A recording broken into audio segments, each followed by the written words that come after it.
Today on the CTV News at 5, a Taber man receives a bravery award for saving 4 young lives. Plus, how Southern Albertans honored Canada's war veterans.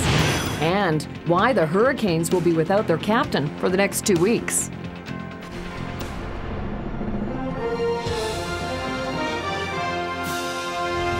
CTV News with Jackie Scantlebury. Good afternoon. A Taber man has been honored for the bravery in the face of danger by purposely driving his Hummer into the path of another vehicle, preventing a group of children from being hit. This medal for bravery is awarded to Daryl Krushelnicki. Daryl Krushelnicki has always been humble about what he did. He saved a group of 3 teens and a 3-year-old child from injury, possibly even death, as they were crossing an Edmonton street back in August. He spotted a potential tragedy when an alleged distracted driver, who witnesses say was talking on a cell phone, was driving towards the group. Krushelnicki steered his Hummer into the path of the vehicle, crashing up his vehicle in the process, but saving the youths, who shared their thoughts this morning on CTV Edmonton Morning Live. I was waiting for the light, and then we were going across the street, and then when we got about halfway across the street, we heard this crash, and we saw a Hummer do like a circle, and then realized what had just happened. I want to say thank you. What you did was amazing, putting your life in jeopardy for 4 kids you don't know, and I'm grateful. Today, Krushelnicki was one of 26 people receiving a bravery award from the Royal Canadian Humane Association. His children and girlfriend joined him in Edmonton as he was honored with the award. At the time of the crash, Krushelnicki says he didn't feel like a hero. It really truly wasn't a thinking thing. It was more of a reaction thing. And again, I believe anybody in that situation, when you kind of realize perhaps what could happen, would do that. So it was more of a reaction. It wasn't really, there wasn't any time to really think things out. In handing out the awards, the Royal Canadian Humane Association stressed that at least 31 people's lives were saved, and even more because of a couple of cases. There were numerous potential victims. And speaking of bravery, several thousand people gathered in Lethbridge yesterday to remember those who've fallen and to pay tribute to men and women overseas who are proudly serving for our freedom. Brendan Miller has more.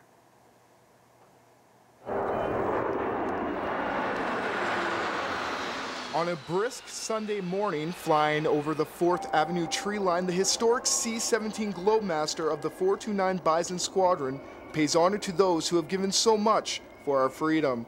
The sacrifice of the brave men and women who have served throughout time has not faded from the memory of those like Loretta Gillis. My father was a World War I veteran, and he was wounded overseas, but he came back. And he had a military medal, and every year we used to get the medals out and polish them for him, and he'd go to march. But it's my father I remember every year. Over 600,000 men and women enlisted as nurses, chaplains, and soldiers during those 4 dark years in history. Around 67,000 never returned home. On this day, 2,000 people filled the exhibition pavilion to remember and pay their respects with a moment of silence.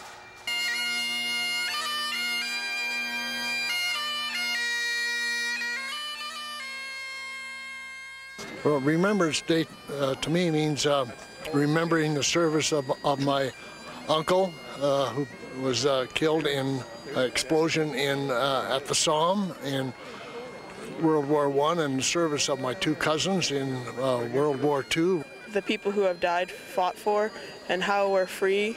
Some of you may not know that in 1944, the wonderful city of Lethbridge adopted 429 Squadron as their World War II squadron.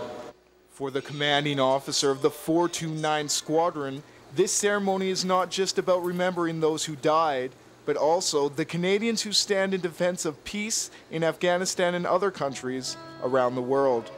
Brendan Miller, CTV News, Lethbridge.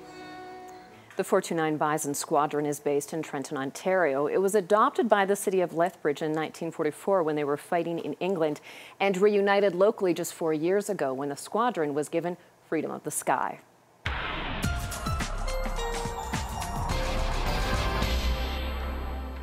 Okay, Dory Rossiter, it's windy, but that's actually a good thing right now.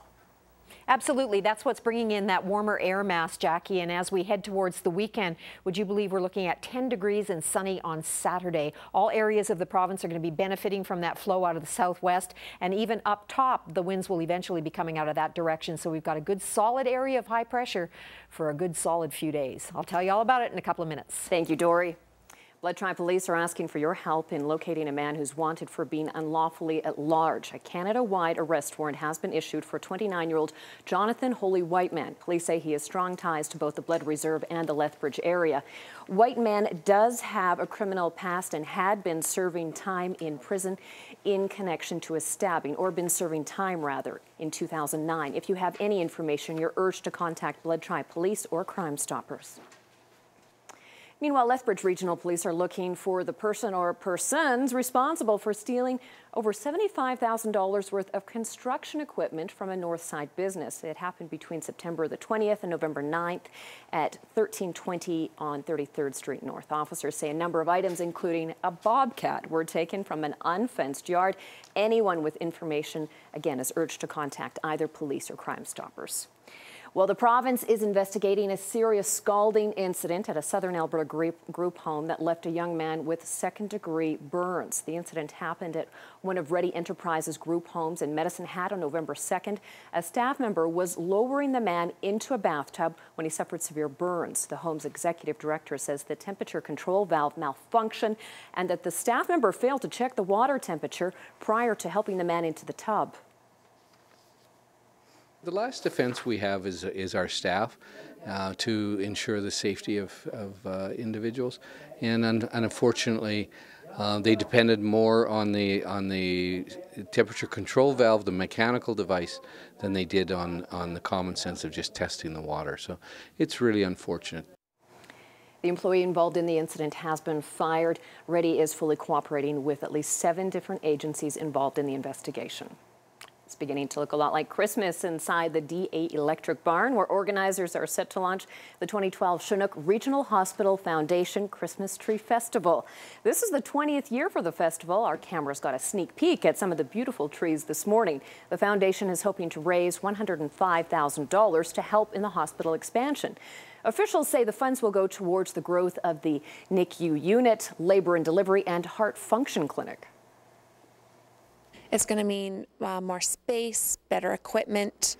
Not a lot has been done since 1989 when the hospital was built, and so it's due time that something like this happens. We were a part of decorating with the Christmas Tree Festival last year, and it's just an awesome experience, and the spirit is great, and Lethbridge is so good at giving back, and we just really wanted to be a part of it and help raise money for the Hospital Foundation. This year's gala goes Wednesday night, 6:30 at the Lethbridge College Barn. Some Lethbridge residents ditched their parkas and put on their swimsuits over the weekend to show support for the Lethbridge Food Bank. For the 5th year in a row, Recreation Excellence hosted their annual Food Bank Swim at Nicholas Sharon and the Stan Civic swimming pools. Saturday, the organization that operates the pools replaced the admission fee with a food donation.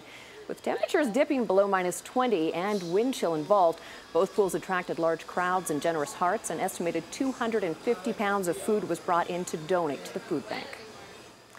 And we're getting a rare glimpse into the secret world of Alberta's wildlife. A camera in Waterton Lakes has captured several cougars like this one moving through the woods.